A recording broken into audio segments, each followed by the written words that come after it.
नमस्कार दोस्तों, analyser app में आपका स्वागत है। अभिनंदन स्वीकार कीजिए। चलिए दोस्तों, हम पंचायती राज व्यवस्था के ऐतिहासिक पृष्ठभूमि पे चर्चा कर रहे थे। ठीक है, आज हम समझते हैं दोस्तों कि इसके तहत क्या क्या प्रोग्राम चलाए गए थे, उस पर हम डिस्कस कर लेते हैं। देखिए क्या होता है, पहले हम पढ़े थे कि लॉर्ड रिपन आता है 1882 में, स्थानीय स्वशासन की बात करता है, अधिकार देता है, तो उसको मैग्ना कार्टा कहा गया। फिर दोस्तों उसके बाद भारत शासन अधिनियम 1935 आता है, जिसके तहत पंचायती राज व्यवस्था को राज्य सूची के विषय पे रखा गया। फिर दोस्तों दिसंबर 1946 में हमारे संविधान सभा का गठन होता है। 26 नवंबर 1949 को पारित होता है दोस्तों, जिसमें पंचायती राज व्यवस्था को राज्य सूची के विषय पर रखा गया था। साथ ही अनुच्छेद 40 जोड़े गए थे। इस अनुच्छेद 40 में दोस्तों क्या है, पंचायत का संगठन है, पंचायत का संगठन का प्रावधान है। ठीक, पंचायत का संगठन का प्रावधान अनुच्छेद 40 में कैसे आया? हालांकि दोस्तों इस पे बहुत लंबी बहस हुई थी संविधान सभा में। डॉक्टर बी आर अंबेडकर इसके अगेंस्ट में नहीं थे, लेकिन बहुत सारे संविधान सभा के जो मेंबर थे वो गांधीवादी विचारधारा के भी थे। ठीक है दोस्तों, महात्मा गांधी संविधान सभा के मेंबर नहीं थे, यद्यपि गांधीयन फिलॉसफी संविधान के अनुच्छेद 40 में दिखाई पड़ता है। क्यों? क्योंकि गांधी जी ने दोस्तों ग्राम स्वराज की बात की है। ठीक ना, इसलिए उनके विचार राज्य के नीति निर्देशक तत्व में दिखाई पड़ते हैं। ठीक ना, लेकिन मेंबर नहीं थे। क्लियर दोस्तों? तो इसके तहत राज्य को क्या बनाना चाहिए? लोक कल्याणकारी बनाना चाहिए, लोक कल्याणकारी बनाना चाहिए। किसको? तो राज्य को। इसलिए दोस्तों इसी कड़ी में हमारे भारत के प्रथम प्रधानमंत्री डॉक्टर जवाहरलाल नेहरू ने 2 अक्टूबर 1952 में क्या किया? एक प्रोग्राम चलाता है। इसको ऐसे लिखिए, 2 अक्टूबर 1952 में एक प्रोग्राम चलाया। किस लिए प्रोग्राम चलाया गया था अगर पूछा जाए तो दोस्तों ग्रामीण विकास के लिए। तो स्टेप बाय स्टेप लिखते हैं, ग्रामीण विकास एवं आजादी के बाद ना, एवं गांव की आवश्यकता को पूर्ति करने के लिए गांव की आधारभूत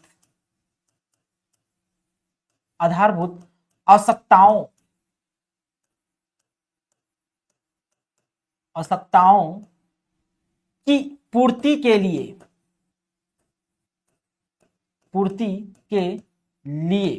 एक प्रोग्राम लॉन्च किया था। उस प्रोग्राम का नाम क्या है दोस्तों? तो सामुदायिक विकास कार्यक्रम। क्या? सामुदायिक विकास कार्यक्रम, सामुदायिक विकास कार्यक्रम। ठीक, जिसको दोस्तों CDP कहा जाता है, कम्युनिटी डेवलपमेंट प्रोग्राम। ठीक ना, अब इस प्रोग्राम को संचालित करने के लिए कुछ बॉडी की जरूरत तो पड़ेगी ना। तो इसके लिए क्या किया? इस प्रोग्राम को संचालित करने के लिए नेहरू सरकार ने क्या किया?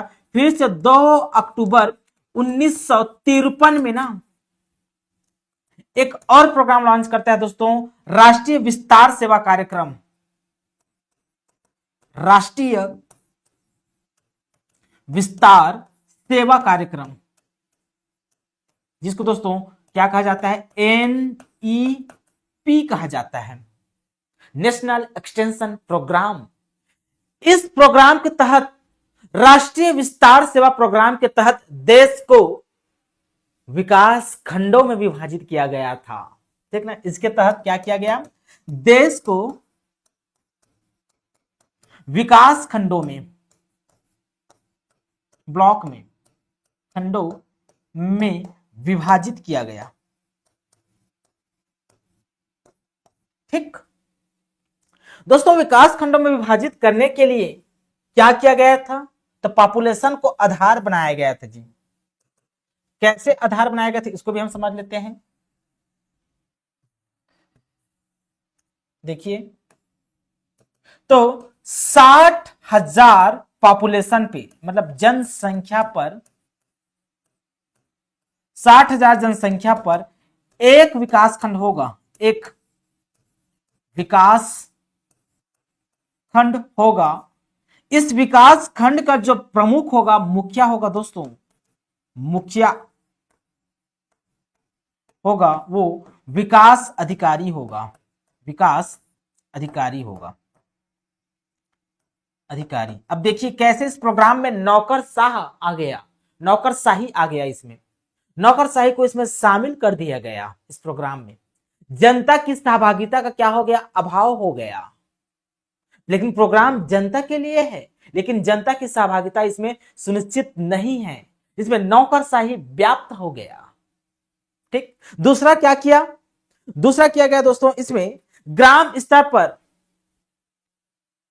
दूसरी बात क्या किया गया, ग्राम स्तर पर 10 प्रति 10 गांव पर, इसको ऐसे लिखिए, प्रति 10 गांव पर एक ग्राम सेवक की नियुक्ति किया जाता था, ग्राम सेवक की नियुक्ति किया जाता था। प्रति 10 गांव पर एक ग्राम सेवक की क्या किया जाता था, नियुक्ति किया जाता था। ठीक ना दोस्तों, इसी प्रोग्राम की समीक्षा करने के लिए, क्यों यह प्रोग्राम क्या रहा, पूर्णतः असफल रहा, ग्राउंड लेवल पर संचालित नहीं हो पाया। क्यों, क्योंकि दोस्तों इसमें नौकरशाही व्याप्त है। देखिए विकास अधिकारी है, ग्राम सेवक है, मतलब इसमें नौकरशाही क्या हो गया, व्याप्त हो गया। और जहां नौकरशाही व्याप्त होता है, भ्रष्टाचार बढ़ जाता है दोस्तों। ठीक ना, इसमें हुआ क्या, जनता की भागीदारी का क्या हो गया, अभाव हो गया। ठीक, इसलिए सरकार ने क्या किया, इस प्रोग्राम की समीक्षा के लिए, यहां लिख देता हूं, इस प्रोग्राम की समीक्षा के लिए 1957 में बलवंत राय मेहता समिति का गठन किया था। बलवंत राय मेहता समिति का क्या किया गया, गठन किया गया। क्लियर है ना। इसके बाद दोस्तों विभिन्न समितियों को हम पढ़ेंगे, समितियों का क्या क्या सिफारिश था, उन सभी समितियों को बारी बारी से हम क्या करेंगे, डिस्कस करेंगे जी। ठीक है ना, चलिए यहां तक दोस्तों आप स्क्रीनशॉट ले लीजिए या नोट्स बना लीजिए। चलिए चलिए आगे बढ़ते हैं, हम आते हैं क्वेश्चन नंबर हमारे, देखिए आगे बढ़ते हैं हम।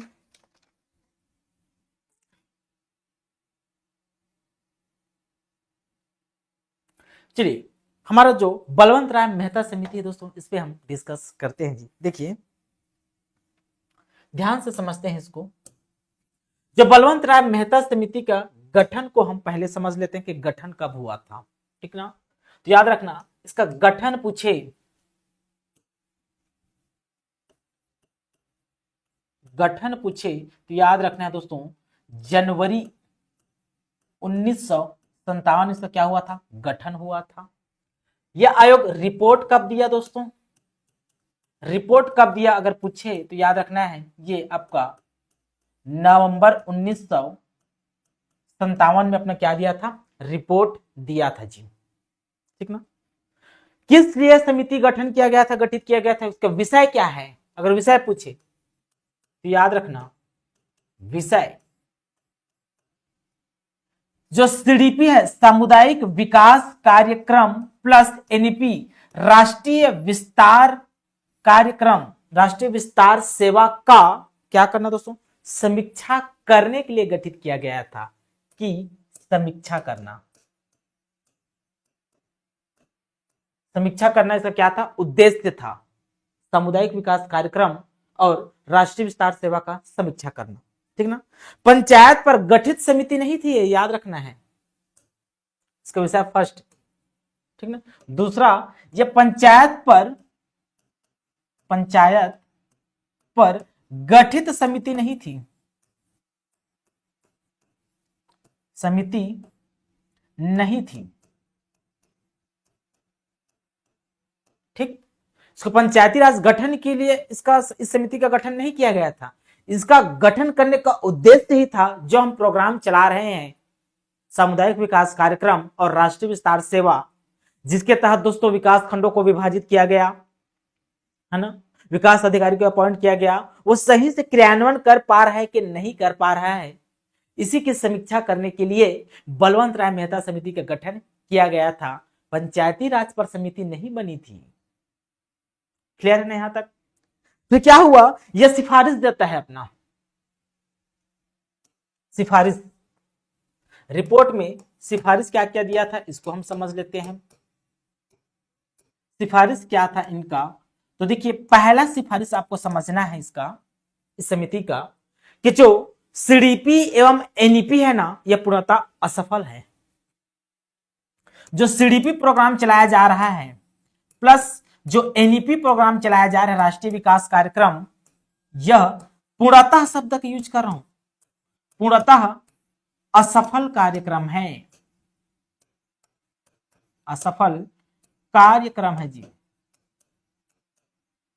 ठीक, क्यों असफल कार्यक्रम है? तो बलवंत राय मेहता कहते हैं कि इसमें नौकरशाही व्याप्त हो गया है, इसमें जनता की भागीदारी सुनिश्चित नहीं है, समझ रहे ना? और जनता स्थानीय कार्यकलापों में रुचि तभी लेती है जब प्रतिनिधि मूलक कोई सभाएं हो। यदि कोई प्रतिनिधि मूलक सभाएं नहीं है तो स्थानीय कार्यकलापों पर जनता रुचि नहीं लेगी, राइट? इसलिए दोस्तों इस कार्यक्रम का पूर्णतः असफल है। तो क्या किया जाना चाहिए? तो बलवंत राय मेहता समिति कहते हैं यदि स्थानीय लोगों की भागीदारी को सुनिश्चित करना है या स्थानीय कार्यक्रमों में उनकी भागीदारी को सुनिश्चित करना है तो लोकतांत्रिक विकेंद्रीकरण करना पड़ेगा। ठीक ना? तो दूसरा क्या कहता है ये, लोकतांत्रिक विकेंद्रीकरण करने की बात की, विकेंद्रीकरण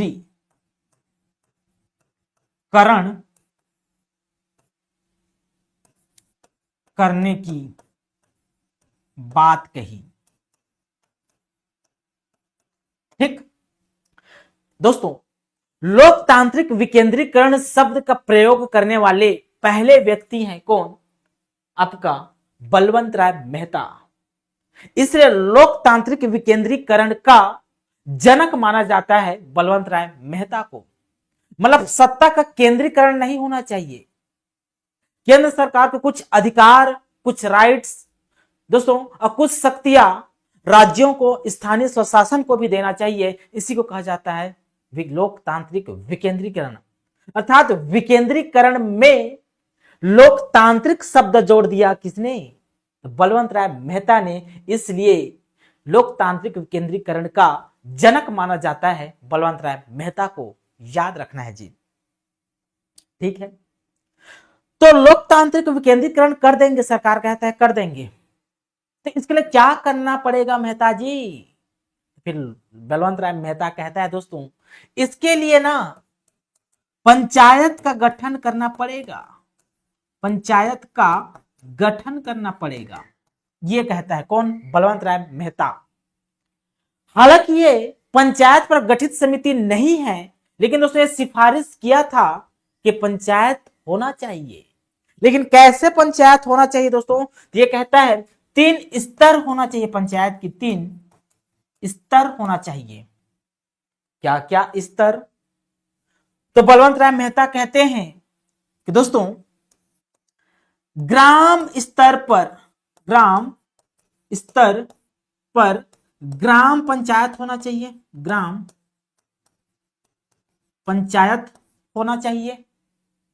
ठीक ना? ग्राम स्तर पर ग्राम पंचायत और खंड स्तर पर पंचायत समिति होना चाहिए। दूसरा, पहला यह हो गया। दूसरा आपका दोस्तों खंड स्तर, ब्लॉक खंड स्तर पर पंचायत समिति या जिसको मंडल पंचायत कहा जाता है, पंचायत समिति होना चाहिए, या इसी को दोस्तों हम जनपद पंचायत भी बोलते हैं। है ना, या मंडल पंचायत भी बोलते हैं। तो मंडल क्या होना चाहिए, पंचायत होना चाहिए। ठीक ठीक दोस्तों। उसके बाद दोस्तों तीसरा कहता है, तीसरा ना वहीं पर जगह नहीं लिख रहा हूं, तीसरा जिला स्तर पे, जिला स्तर पर जिला पंच परिषद होना चाहिए, जिला परिषद होना चाहिए, यह कहता है बलवंत राय मेहता समिति। और इस जिला परिषद का जो हेड है, हेड मुखिया, हेड कौन होना चाहिए, तो कलेक्टर होना चाहिए, कलेक्टर को बनाना चाहिए, ये कहा। तो यहां भी तो नौकरशाही व्याप्त तो हो गया। ठीक, यह सिफारिश किया था बलवंत राय मेहता समिति ने दोस्तों। ठीक ना, तो याद रखना यहां से क्या क्या क्वेश्चन बन सकता है, इसको हम समझ लेते हैं। ठीक ना, कि बलवंत राय मेहता समिति का गठन कब हुआ था, तो जनवरी 1957 में। रिपोर्ट कब दिया, तो नवंबर 1997 में। किस लिए यह समिति को गठित की गई थी, तो याद रखना है सीडीपी एवं एनईपी की समीक्षा करने के लिए की गई थी। दोस्तों पंचायत पर गठित समिति ये नहीं थी, लेकिन पंचायती राज के ये सिफारिश कर दिया। ठीक ना, ये लोकतांत्रिक विकेंद्रीकरण की बात कही थी, इसलिए इसको लोकतांत्रिक विकेंद्रीकरण का जनक माना जाता है बलवंत राय मेहता को जी। और 3 स्तर पंचायती राज सिस्टम की सिफारिश की थी, जिसमें ग्राम स्तर पे ग्राम पंचायत, खंड स्तर पे आपका पंचायत समिति और जिला स्तर पे जिला परिषद, जिसका मुखिया होगा कलेक्टर। ठीक ना, चलिए इसके आगे क्या हुआ उसको भी हम समझ लेते हैं जी। ठीक ना, स्क्रीनशॉट ले लीजिए। देखिए इसके आगे क्या होता है, अब इसी चीज में समझते हैं। दोस्तों क्या हुआ, इस समिति की सलाह पर, इस समिति की सलाह पर क्या हुआ इसको भी हम समझ लेते हैं। कुछ राज्यों में पंचायतों का क्या किया गया, गठन किया गया 12 जनवरी 1958 को। ठीक ना, सलाह पर पंचायतों का गठन किया गया कुछ राज्यों में। ठीक, जैसे दोस्तों एक मैं बात करूं तो 2 अक्टूबर 1959 को, 2 अक्टूबर 1959 को राजस्थान के नागौर में पहली बार, याद रखना पहली बार, राजस्थान के नागौर जिला में, नागौर जिला में पहली बार स्थापना किया गया, स्थापना किया गया पंचायती राज का। कहां, तो पहली बार कहां स्थापित हुआ, तो याद रखना है राजस्थान के नागौर जिला में, बगदरी उस गांव का नाम है, ग्राम पंचायत का नाम। ठीक ना, दूसरी बार कहां हुआ दोस्तों, इसी कड़ी में आपके 11 अक्टूबर 1959 को कहां होता है, तो आंध्र प्रदेश के महबूब नगर में स्थापना किया गया था, आंध्र प्रदेश के महबूब नगर, महबूब नगर में, आंध्र प्रदेश के महबूब नगर में स्थापना किया गया था। ठीक ना दोस्तों, यह जब पंचायतों का गठन हुआ है ना पहली बार राजस्थान में, फिर उसके बाद आंध्र प्रदेश में, इस पंचायत को संवैधानिक दर्जा प्राप्त नहीं था। क्या, संवैधानिक दर्जा प्राप्त नहीं था दोस्तों, दर्जा नहीं था, जिसके कारण दोस्तों पूरी तरह से सफल नहीं हो पाया। संवैधानिक बाध्यता होना अनिवार्य है किसी भी नियम को चलाने के लिए। कुछ राज्य लागू कर रहे थे, कुछ राज्य लागू नहीं कर रहे थे, जिसके तहत दोस्तों सही से संचालित नहीं हो पाया, सही से इंप्लीमेंट नहीं हो पाया। ठीक, उसके बाद दोस्तों अगला जो समिति का गठन किया जाता है उसको हम समझते हैं अभी। चलिए चलिए इसको स्क्रीनशॉट ले लीजिए। चलिए आगे बढ़ते हैं हम। चलिए आगे हमारा क्या कहता है आपका अशोक मेहता समिति। देखिए दोस्तों ये अशोक मेहता समिति है ना, ये बलवंत राय मेहता के पुत्र ही हैं। इसका गठन कब किया गया था इसको भी हम समझ लेते हैं। देखिए अगर मैं गठन की बात करूं तो इसका गठन कब हुआ था अगर पूछे तो 1977-78 में। 1977-78 में से क्या हुआ था जी, गठन हुआ था। किसके द्वारा किया गया था दोस्तों, ये भी नहीं भूलना है आपको। द्वारा पूछे तो उस समय पीएम थे जनता दल की, पीएम कौन, मोरारजी देसाई, मोरारजी देसाई। मोरारजी देसाई के द्वारा क्या किया गया था, गठित की गई थी इस समिति को, अशोक मेहता समिति को। ठीक ना, ठीक। फिर सिफारिश करते हैं दोस्तों अपना, क्या सिफारिश किया था इसको भी हम समझ लेते हैं। सिफारिश क्या क्या था इनकी, सिफारिश तो पहला सिफारिश समझिए कि इनके पिता ने 3 स्तर पंचायती राज व्यवस्था की बात कही थी। ठीक है ना दोस्तों, इसने 2 स्तर पंचायती राज व्यवस्था की बात कही। पंचायत का 2 स्तर होना चाहिए, स्तर होना चाहिए। एक आपका जिला स्तर, जिला स्तर पर क्या होना चाहिए, जो जिला परिषद होना चाहिए, जिला क्या होना चाहिए, परिषद होना चाहिए। जिला स्तर पर जिला परिषद की बात कही इन्होंने। और दोस्तों खंड स्तर पे, दूसरा खंड स्तर पे, स्तर पर मंडल पंचायत की बात कही थी, मंडल पंचायत की बात कही थी। अब ये जो मंडल पंचायत का गठन होगा ना, इसका गठन दोस्तों 15 से 20 हजार गांवों को मिलाकर होगा। क्या गठन कैसे होगा मंडल पंचायत का, गठन 15,000 से लेकर 20,000 गांवों को मिलाकर, गांव को मिलाकर इसका गठन किया जाएगा। 15 से 20,000 गांवों को मिलाकर इसका गठन किया जाएगा। ठीक, मंडल पंचायत। इन्होंने दोस्तों ग्राम स्तर की बात नहीं की थी, ग्राम स्तर की बात नहीं की थी, याद रखना है ना, केवल 2 ही स्तर, जिला स्तर और खंड स्तर, याद रखना है। ग्राम स्तर की बात इन्होंने नहीं की थी।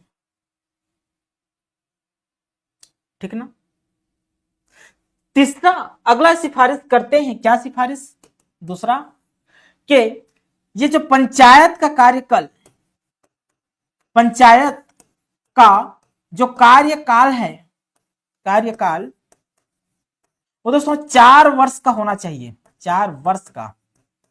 ठीक, वर्तमान पंचायत का कार्यकाल 5 वर्ष का होता है, लेकिन अशोक मेहता समिति ने कहा था कि पंचायत का कार्यकाल 4 वर्ष का होना चाहिए।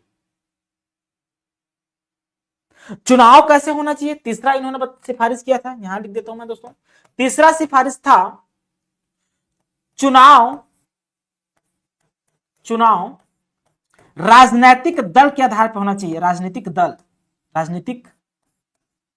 दल के आधार पर होना चाहिए, आधार पर होना चाहिए, यह कहा था, राजनीतिक दल के आधार पर। जैसे दोस्तों हाल में अभी वर्तमान में दोस्तों जितने भी गवर्नमेंट बनते हैं राज्य सरकार केंद्र सरकार, उसमें राजनीतिक दल के आधार पर चुनाव होते हैं, जैसे कांग्रेस हो गया, बीजेपी हो गया, बीएसपी हो गया। उसी प्रकार पंचायत में भी राजनीतिक दल के आधार पर चुनाव होना चाहिए। अशोक मेहता समिति ने ऐसा कहा था जी। ठीक। चौथा उन्होंने सिफारिश किया था कि पंचायत को टैक्स लगाने का अधिकार देना चाहिए। टैक्स लगाने का अधिकार, लगाने का अधिकार देना चाहिए। ठीक, टैक्स देने का अधिकार देना चाहिए।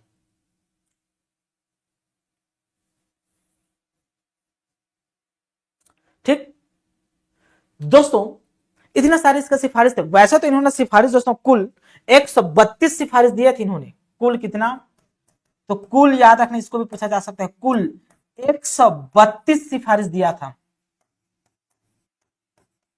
सिफारिश किया 132।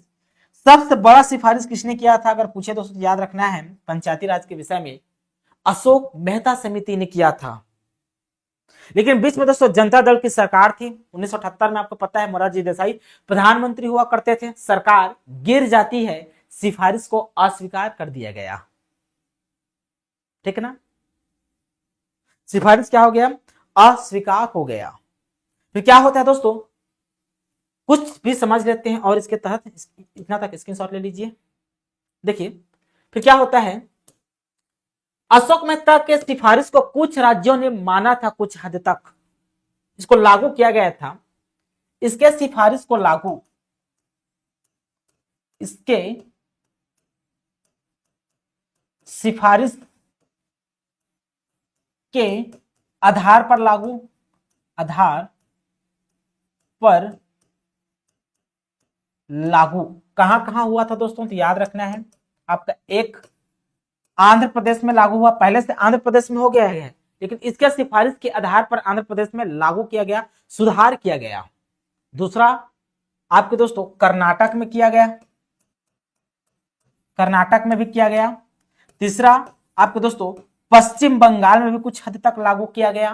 तो ऐसा नहीं है अशोक मेहता की समिति के सिफारिश को लागू नहीं किया गया था, लागू किया गया था। कहां कहां, तो आंध्र प्रदेश में लागू किया गया था, कर्नाटक में लागू किया गया था और वेस्ट बंगाल में लागू किया गया था।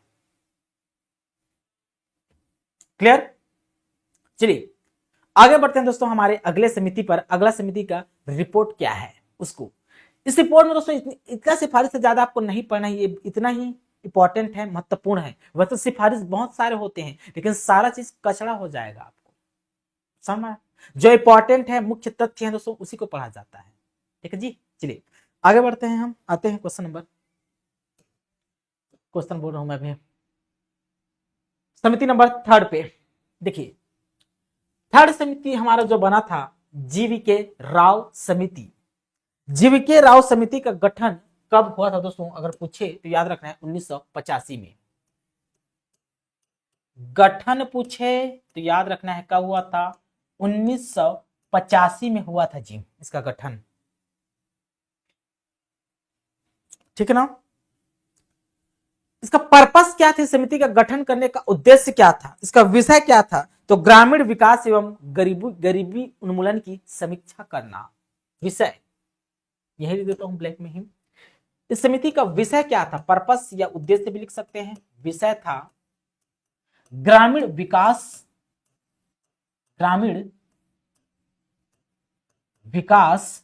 एवं गरीबी उन्मूलन की समीक्षा करना। ठीक ना, गरीबी उन्मूलन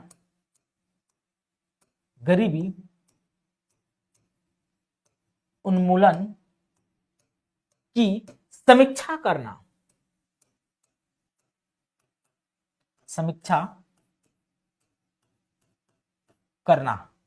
गरीबी उन्मूलन की समीक्षा करना। ठीक ना, फिर होता क्या है इसको भी हम समझ लेते हैं। इसका सिफारिश क्या है दोस्तों, उस सिफारिश बहुत इंपॉर्टेंट है। क्या कहते हैं जीवीके राव समिति ने सिफारिश जो दिया था, देखिए क्या क्या सिफारिश देता है। सिफारिश नंबर 1 क्या कहता है जीवीके राव समिति, 4 स्तर पे पंचायती राज होना चाहिए, 4 स्तर पे। ठीक, इसमें पंचायत के 4 स्तर बताए हैं, पंचायत के 4 स्तर बताए हैं इन्होंने। क्या क्या स्तर बताए हैं दोस्तों? तो पहला स्तर बताते हैं कि राज्य स्तर, राज्य स्तर की बात करता है। राज्य स्तर पे क्या होना चाहिए? तो जीवीके राव समिति कहता है राज्य विकास परिषद होना चाहिए, राज्य विकास परिषद होना चाहिए। ठीक, दूसरा इन्होंने सिफारिश किया था मेरे दोस्तों, क्या जिला स्तर पर क्या होना चाहिए? तो जिला परिषद होना चाहिए। दूसरा, जिला स्तर पर क्या जिला परिषद होना चाहिए, जिला परिषद होना चाहिए।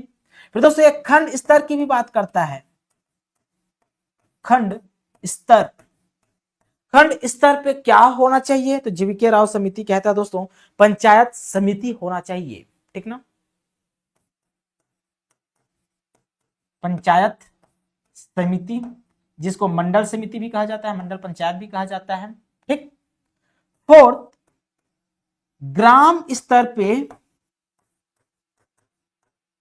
पे ग्राम पंचायत की बात कही है इसने, ग्राम पंचायत की बात कही है, ग्राम पंचायत होना चाहिए, मतलब पंचायत के 4 स्तर बता दिया इन्होंने।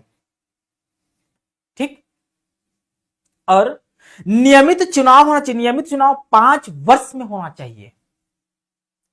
अगला इसका सिफारिश है दोस्तों, दूसरा, नियमित चुनाव, नियमित चुनाव 5 वर्ष में होना चाहिए, 5 वर्ष में नियमित चुनाव होना चाहिए। किसने कहा था? तो जीवीके राव समिति ने। इसके अलावा दोस्तों इसके कुछ स्टेटमेंट भी है।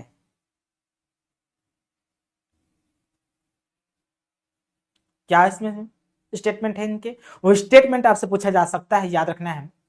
जीवीके राव समिति ने कहा था, जीवीके राव ने, कि पंचायती राज व्यवस्था में जो प्रोग्राम चलाया जा रहा है उसमें दोस्तों नौकरशाही व्याप्त है। इससे पहले जो पंचायती राज व्यवस्था संचालित किया गया था नागौर में, एमपी में, मध्य प्रदेश में, आंध्र प्रदेश में, उसमें नौकरशाही व्याप्त है, जनता की भागीदारी सुनिश्चित नहीं हो पा रही है, इसलिए नौकरशाही को पंचायती राज व्यवस्था का बिना जड़ की घास कहा है। किसने? इसने एक स्टेटमेंट दिया है दोस्तों, किसको? नौकरशाही के लिए, नौकरशाही को पंचायती राज का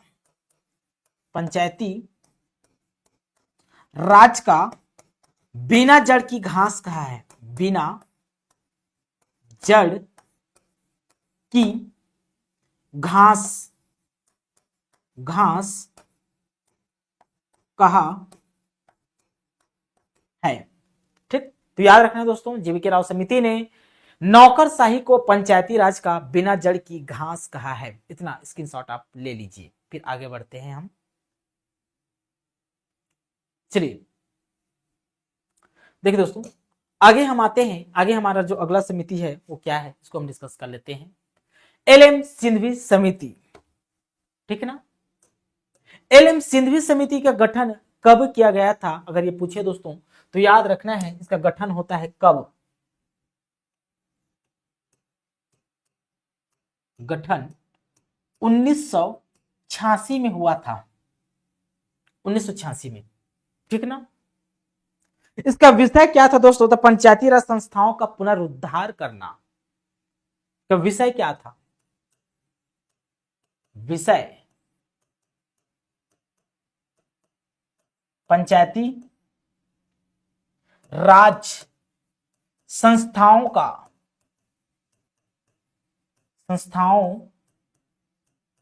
पुनरुद्धार करना।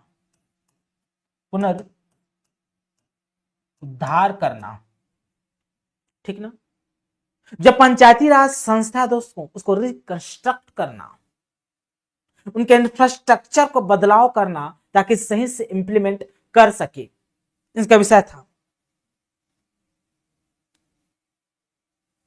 लक्ष्मीबाई सिंधिया समिति का। तो इनका सिफारिश क्या था, सिफारिश को भी समझ लेते हैं।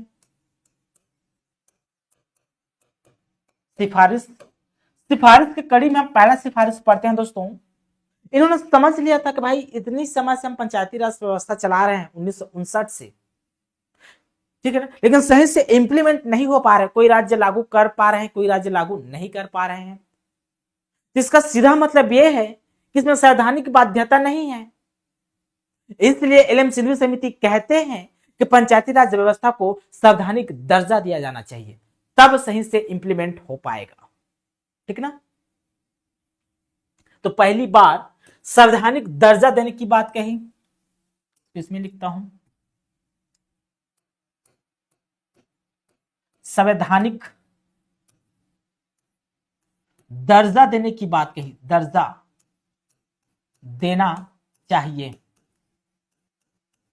पहला रिपोर्ट, पहला इसका सिफारिश है कि संस्थाओं को संवैधानिक दर्जा देना चाहिए, ठीक ना। दूसरा दोस्तों इन्होंने कहा है, दूसरा आपका कि गांव में, कहां, तो गांव में क्या करना चाहिए, गांव में तो न्याय पंचायत का गठन करना चाहिए, न्याय पंचायत का गठन करना चाहिए। गठन की बात कही है, गांव स्तर पे न्याय पंचायत की गठन करने की बात किसने कही थी, तो एलएम सिंधवी समिति ने कही थी, याद रखना है,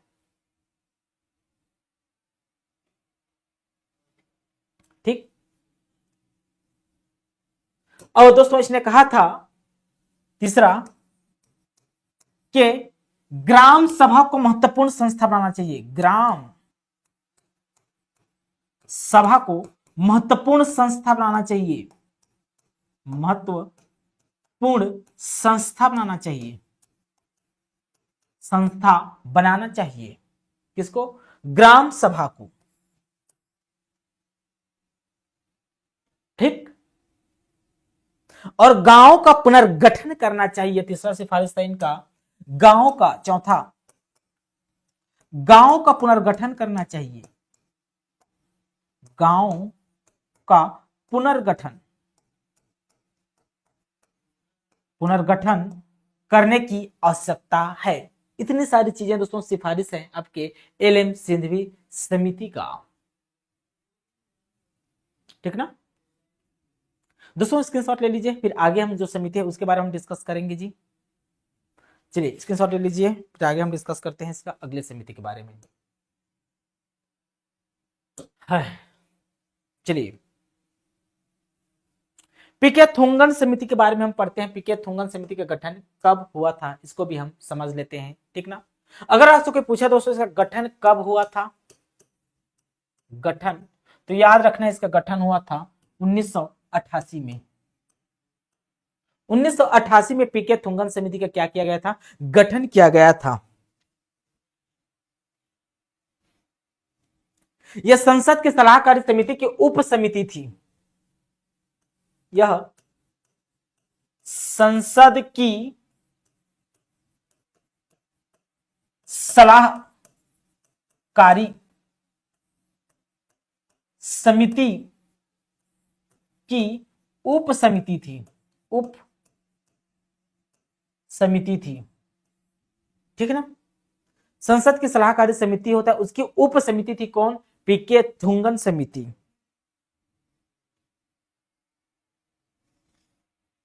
ठीक है ना। यह विचार, इसका गठन क्यों किया गया था, इसका विचार क्या था, इनका विषय क्या था, तो विषय था दोस्तों भारत की राजनीतिक एवं प्रशासनिक ढांचा पर विचार, भारत की राजनीतिक एवं प्रशासनिक ढांचा पर विचार, इसका विषय था, याद रखना है विषय, भारत की राजनैतिक एवं प्रशासनिक ढांचे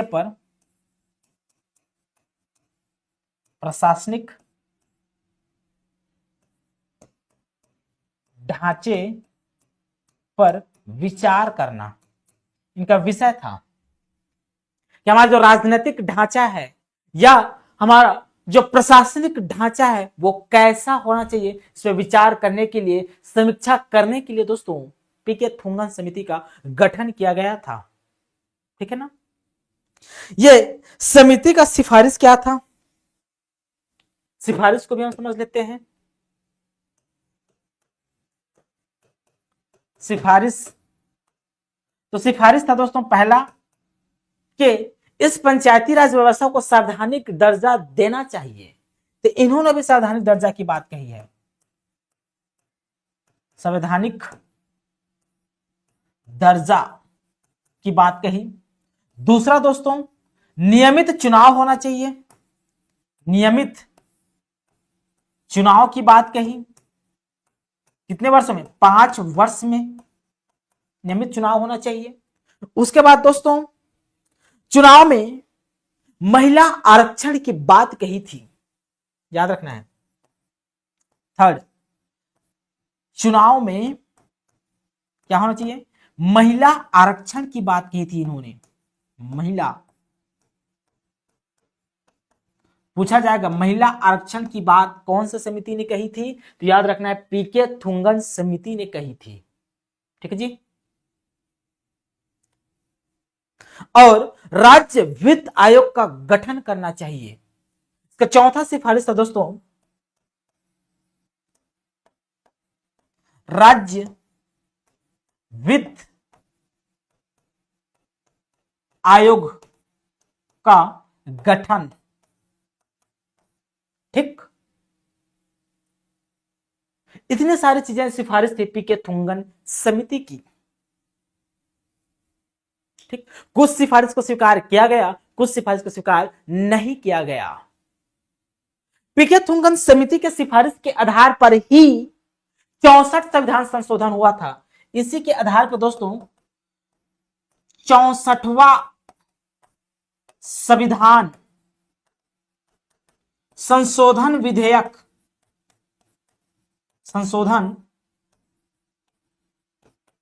विधेयक 1989 में रखा गया था। 64 या 65, 64 डिस्कस करेंगे उस पर भी। 64-65वां संविधान संशोधन रखा गया था, लेकिन वो पारित नहीं हो पाया दोस्तों। ठीक, इसी समिति के सिफारिश के आधार पे वह संशोधन किया जा रहा था, लेकिन संशोधन नहीं हो पाया।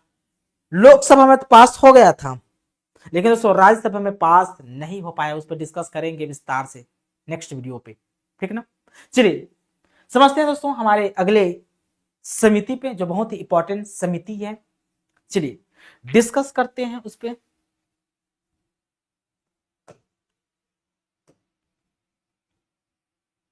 देखिए गॉडगिल समिति का गठन होता है इसके बाद। इसका भी गठन कब हुआ था, अगर आपसे कोई पूछे दोस्तों तो याद रखना है इसका भी गठन हुआ था 1988 में। मेरे प्यारे बच्चों 1988 में इस समिति का गठन किया गया था। ठीक ना। क्या हुआ था इसमें, यह इस पे विशेष क्या है, ये आईएनसी का आंतरिक समिति था। यह दोस्तों आईएनसी।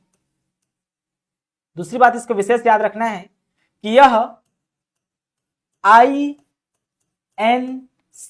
उसमें कांग्रेस की सरकार थी ना, तो इंडियन नेशनल कांग्रेस की आंतरिक समिति थी। आंतरिक समिति थी। ठीक, ठीक। इसकी ऑब्जेक्ट क्या था दोस्तों, इसका उद्देश्य क्या था, इसका विषय क्या था, या ऑब्जेक्ट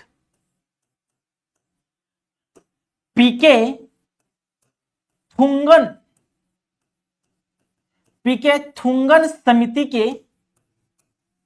समिति के रिपोर्ट पर चर्चा करना, ठीक है जी, समिति के सलाह पर चर्चा, सलाह पर क्या करना, चर्चा करना।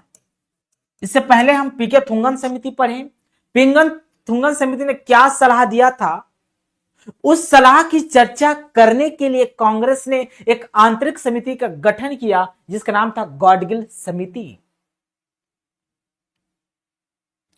इसका सिफारिश क्या था दोस्तों, इसका सिफारिश क्या था, इसको भी समझ लेते हैं। सिफारिश, पहला सिफारिश को हम समझते हैं कि दोस्तों हाँ भाई यहां तक आते आते 1988 हो गया ना, यहां से आते आते ये तो समझ में आ ही गया था कि दोस्तों ये जो पंचायती राज व्यवस्था है, स्थानीय स्वशासन है, इसको संवैधानिक दर्जा दिया जाना चाहिए। तो संवैधानिक मान्यता की बात भी इन्होंने कही थी, क्या होना चाहिए, संवैधानिक मान्यता होना चाहिए, संवैधानिक मान्यता होना चाहिए, तभी सही से संचालित हो पाएगा, अदरवाइज संचालित नहीं हो पाएगा, फेल हो जाएगा। ठीक, इसके लिए चुनाव कराने के लिए दोस्तों राज्य निर्वाचन आयोग होना चाहिए, यह भी इन्होंने कहा था। क्या होना चाहिए, दूसरा राज्य निर्वाचन आयोग, निर्वाचन आयोग होना चाहिए। ठीक, तो याद रखना राज्य निर्वाचन आयोग की गठन की बात किसने कही थी, तो गॉडगिल समिति ने कही थी। ठीक है ना। इसके बाद दोस्तों इन्होंने आरक्षण की भी बात कही थी, तीसरा सिफारिश इनका था आरक्षण होना चाहिए इन संस्था पे।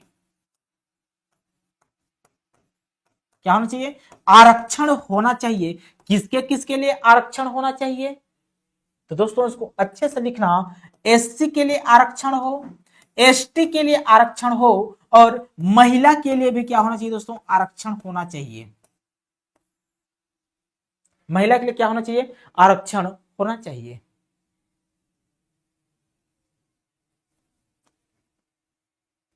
और चौथा इन्होंने सिफारिश किया था, क्या, चौथा पंचायत का दोस्तों 3 स्तर होना चाहिए। पंचायत का, इसको अच्छे से लिखता हूं, पंचायत का 3 स्तर होना चाहिए, इन्होंने कहा था 3 स्तर पंचायत की। क्या क्या स्तर की बात कही थी, तो ग्राम स्तर पे ग्राम पंचायत, खंड स्तर पे पंचायत समिति, जनपद पंचायत, और जिला स्तर पे जिला परिषद की बात कही थी इन्होंने। इसी समिति के रिपोर्ट के आधार पर, इसी समिति के रिपोर्ट के आधार पे दोस्तों लिख लीजिए, यही संवैधानिक दर्जा का आधार बना है, यही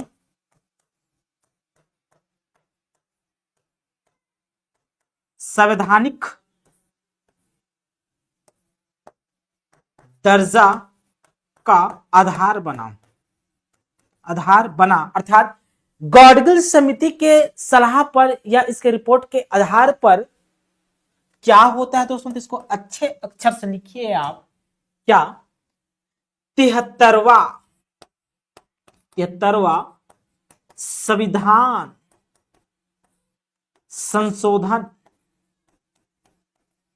संशोधन 1992 पारित होता है जी।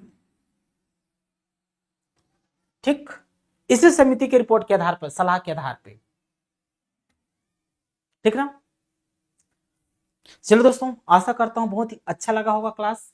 कल फिर इसके आगे के लेक्चर को दोस्तों फिर से हम डिस्कस करेंगे, बहुत ही मजा आने वाला है दोस्तों। मैं एक एक कंसेप्ट को डील करूंगा, कैसे स्टेप बाय स्टेप आगे बढ़ेंगे दोस्तों, एक फ्लो चार्ट के माध्यम से हम डिस्कस करेंगे विथ एग्जाम्पल। चलिए अभी के लिए बहुत बहुत धन्यवाद, थैंक यू।